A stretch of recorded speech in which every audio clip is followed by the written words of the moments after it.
नमस्कार, मैं हूं पंकज मटपाल और आज इस वीडियो में मैं आपके कुछ सवालों के जवाब दूंगा। और कोई भी सवाल हो पर्सनल फाइनेंस से जुड़ा हुआ, mutual fund, credit card, loan या इंश्योरेंस, आप कमेंट बॉक्स में अपने सवाल पोस्ट कर सकते हैं और मैं समय समय पर उन सवालों के उत्तर देने की कोशिश करता हूं। तो शुरू करते हैं सवाल जवाब का सिलसिला, लेते हैं करके कुछ सवाल। पहला सवाल जो मैं ले रहा हूं ये पूछा है राहुल त्रिपाठी ने। त्रिपाठी जी 1990 के बॉर्न हैं, उनका जन्म 1990 में हुआ है और ऑलरेडी इन्वेस्टमेंट कर रहे हैं म्यूचुअल फंड्स में। अभी उन्होंने करीब 5 लाख रुपए जुटा लिए हैं और यहाँ पर एसआईपी चल रही है। वो अपनी एसआईपी को 10% से स्टेप अप भी करते हैं और उनके पास एक्सिस स्मॉल कैप फंड है, Canara Robeco emerging equities fund है, PGIM India mid cap opportunities fund और साथ ही Parag Parikh flexi cap fund है। इन सभी में एसआईपी चल रही है और कुछ फाइनेंशियल गोल्स लेकर चल रहे हैं। बच्चे की एजुकेशन 13 साल के बाद 60 लाख रुपए चाहिए। हाँ, बच्चे की एजुकेशन आफ्टर 18 ईयर्स तो 1 करोड़ रुपए चाहिए। रिटायरमेंट 27 ईयर्स के बाद 4 करोड़ रुपए चाहिए, ये टारगेट लिए हुए हैं। और इसके लिए जानना चाहते हैं कि स्कीम्स कैसी हैं और क्या वो सही ट्रैक पर हैं या नहीं हैं। राहुल, सबसे पहले बात करते हैं नंबर्स की। आपने जो टारगेट सेट किए हैं वो अचीव होते हुए दिखाई दे रहे हैं, क्योंकि आपने करीब 4 लाख रुपए ऑलरेडी जुटा लिए हैं और आप 16,100 रुपये पर महीने की एसआईपी कर रहे हैं। साथ ही 10% से इसे स्टेप अप करने की बात भी कर रहे हैं। तो यदि हम यहाँ पर 12% का CAGR एज्यूम करें तो ये गोल, ये टारगेट अचीव होते हुए दिखाई दे रहे हैं। लेकिन मैं आपको एक बात बताऊंगा कि हालांकि रिटायरमेंट के वक्त आप बात कर रहे हैं 4 करोड़ की, लेकिन यहाँ पर यदि हम कैलकुलेट कर रहे हैं और बीच में जो आप पैसे विड्रॉ कर रहे हैं बच्चे की एजुकेशन के लिए 60 लाख और 1 करोड़, उसके बाद भी रिटायरमेंट के वक्त करीब 7 करोड़ रुपए आपके पास हो सकते हैं आपके पीपीएफ के इन्वेस्टमेंट को मिलाकर। लेकिन अगर हम बात करें 27 साल के बाद 7 करोड़ रुपए, तो वो आज के 7 करोड़ के बराबर नहीं रहेंगे, वो आज के 4 करोड़ के बराबर भी नहीं रहेंगे। अगर हम 7% का इन्फ्लेशन लेकर चलते हैं तो आपको पता है कि 7 करोड़ रुपए जो हैं वो लगभग 1 करोड़ 12 लाख के आसपास होंगे। मतलब आज का 1 करोड़ 12 लाख रुपया जितना होता है उतनी वैल्यू हो जाएगी आज से 27 साल के बाद 7 करोड़ रुपए की। और आपने बात की है 4 करोड़ की। मैं बता दूं कि यदि 7% का इन्फ्लेशन हम मान के चलें तो आज से 27 साल के बाद जो 4 करोड़ रुपए होंगे वो आज के लगभग 64 लाख के आसपास होंगे। और यदि इन्फ्लेशन 6% का भी रहता है तो ये लगभग 83 लाख के करीब होंगे। तो इसके लिए हालांकि आप 4 करोड़ नहीं, आपका जो कैलकुलेशन निकल कर आ रहा है वो 7 करोड़ पर है, पर तो भी उसकी वैल्यू अगर 1 करोड़ 12 लाख के आसपास हो रही है तो मेरे हिसाब से काफ़ी कम है। तो आपको समय के साथ अपने इन्वेस्टमेंट को और बढ़ाना चाहिए। हालांकि आपने अच्छी प्लानिंग की हुई है, आप सही तरह से इन्वेस्ट कर रहे हैं, फिर भी क्योंकि वक्त बहुत लंबा है और महंगाई दर बढ़ने की ही उम्मीद रहती है, इस हिसाब से मेरी राय यह है कि आपको अपने इन्वेस्टमेंट को 10% से स्टेप अप तो करना ही चाहिए, लेकिन समय समय पर जब भी कुछ एडिशनल इनकम होती है और जब भी मौका मिलता है उस वक्त पर आप अपने इन्वेस्टमेंट को टॉप अप कर सकते हैं। या कभी जब प्रमोशन होते हैं, कभी जब इनकम बहुत बढ़ती है, तो उस वक्त उस साल में 10% नहीं आप 20% से बढ़ा लीजिए। तो इस तरह से आप ज़्यादा राशि इकट्ठा कर पाएंगे। और आपके पोर्टफोलियो में जो स्कीम्स हैं सभी ठीक हैं। आपके पास large and mid cap fund है, आपके पास मिड कैप और स्मॉल कैप भी अलग से फ्लेक्सी कैप फंड है, Parag Parikh flexi cap fund, जिसका एलोकेशन इंटरनेशनल इक्विटीज़ में भी है। तो यानी कि आपको इंटरनेशनल इक्विटीज़ का एक्सपोजर भी मिल रहा है। तो मेरे हिसाब से आप इन स्कीम्स में बने रहिए। कई बार ऐसा होता है कि कुछ स्कीम्स की परफॉर्मेंस अपने पीयर्स के मुकाबले उतनी अच्छी नहीं रहती है, लेकिन यदि आप लंबे समय के लिए निवेश कर रहे हैं तो बार बार आपको एक स्कीम से दूसरी स्कीम में स्विच करने की ज़रूरत नहीं है, आप इन्वेस्टेड रहिए।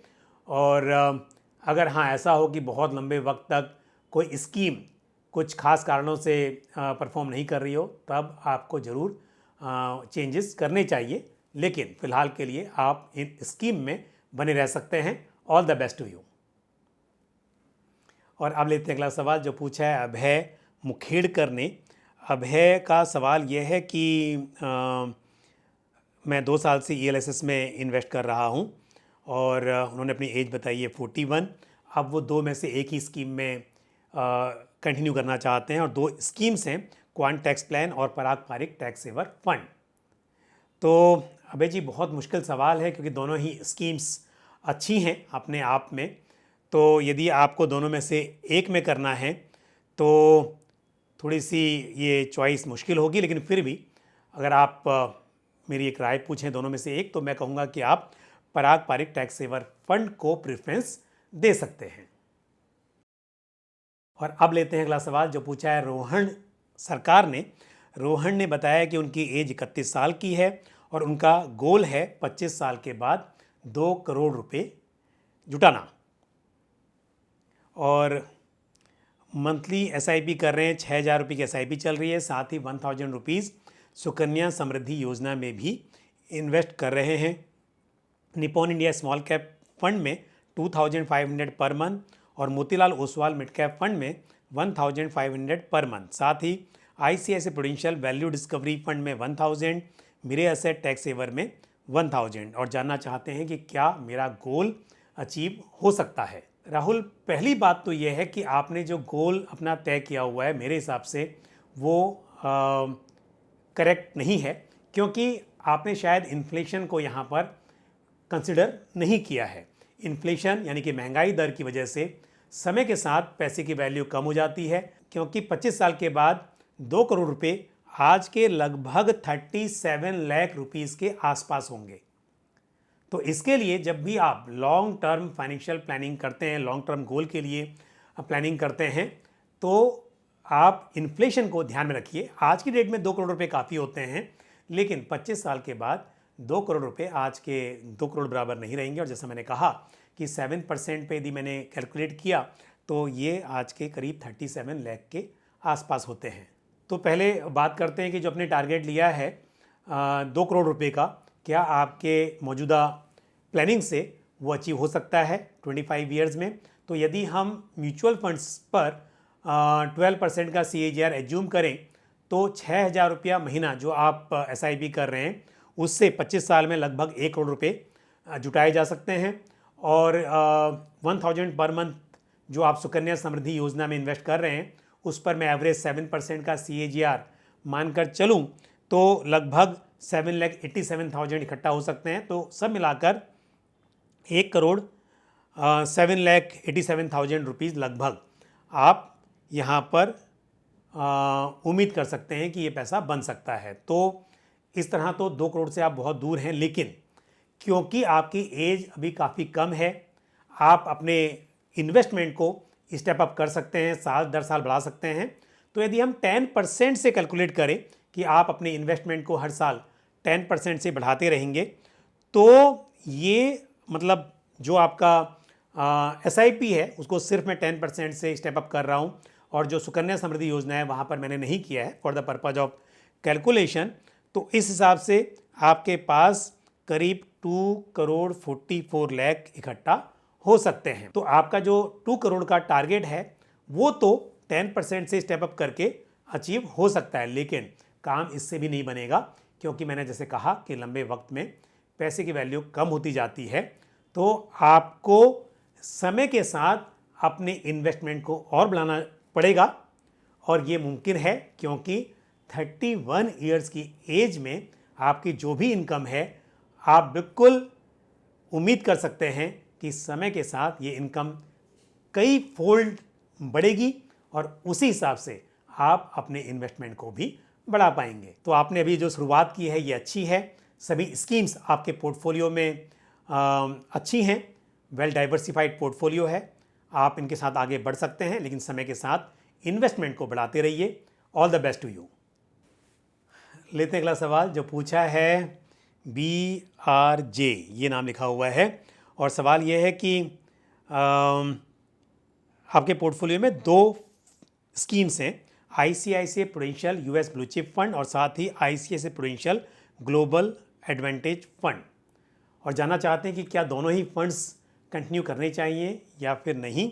ये दोनों फंड्स काफ़ी हद तक अलग हैं। ICICI prudential US blue chip fund जो है वो US ओरिएंटेड इंटरनेशनल फंड है, यानी कि इस फंड के पोर्टफोलियो में US बेस्ड जो कंपनीज़ हैं वो हैं। तो हम जानते हैं कि US की इकोनॉमी वर्ल्ड की नंबर 1 इकोनॉमी है। डेफिनेटली इस तरह के फंड्स में रहना लंबे वक्त में सही साबित हो सकता है। साथ ही जो आपके पास ग्लोबल एडवांटेज फंड है, ये एक फंड ऑफ फंड्स स्कीम है जिसका इन्वेस्टमेंट मल्टीपल फंड्स में है, यानी कि यहाँ पर सिर्फ US इक्विटीज़ ही नहीं बल्कि दूसरे इमर्जिंग मार्केट्स और दूसरी कंट्रीज़ के भी स्टॉक्स हैं। तो मेरे हिसाब से यदि आप लंबे वक्त की बात करें तो दोनों फंड्स में इन्वेस्टमेंट करना सही रहेगा, लेकिन आपका नज़रिया यहाँ पर 10 साल या उससे अधिक का होना चाहिए, तब आप यहाँ पर इसका सही फ़ायदा उठा पाएंगे। और अब लेते हैं आज का आखिरी सवाल, और जिन्होंने यह सवाल पूछा है उनका यहाँ पर जो नाम है YouTube में वो कान्हा व्लॉग लिखा हुआ है, और आपने कहा है कि आप मेरे सारे वीडियो देखती हैं, तो थैंक यू वेरी मच। मुझे उम्मीद है कि आपको इससे कुछ फ़ायदा भी मिला होगा। और 2 साल से आप SIP कर रही हैं और आप जानना चाहती हैं कि ये फंड्स अच्छे हैं या नहीं।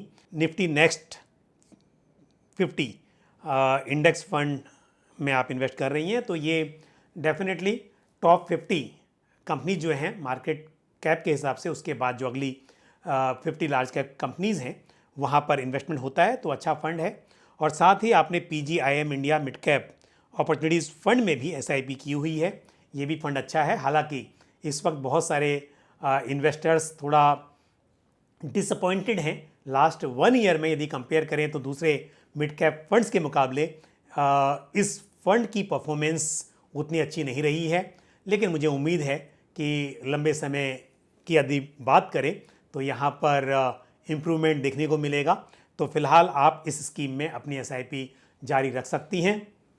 तो लार्ज फंड और एक मिड कैप फंड आपके पोर्टफोलियो में है। यदि आपका नज़रिया लंबे वक्त का है, 5 साल कम से कम या उससे अधिक, तो मेरे हिसाब से ये स्कीम्स आपके लिए सही रहेंगी। तो आज मैंने कुछ प्रश्नों के उत्तर देने की कोशिश की है। मुझे उम्मीद है कि ये जानकारी आपको पसंद आई होगी। आपके सवाल सुझाव जो भी हों आप कमेंट बॉक्स में इसी तरह पोस्ट करते रहें। मुझे दीजिए इजाज़त, अगले वीडियो में फिर आपसे मुलाकात होगी। थैंक यू, जय हिंद। म्यूचुअल फंड निवेश बाजार जोखिमों के अधीन है। योजना से संबंधित सभी दस्तावेजों को ध्यान से पढ़ें।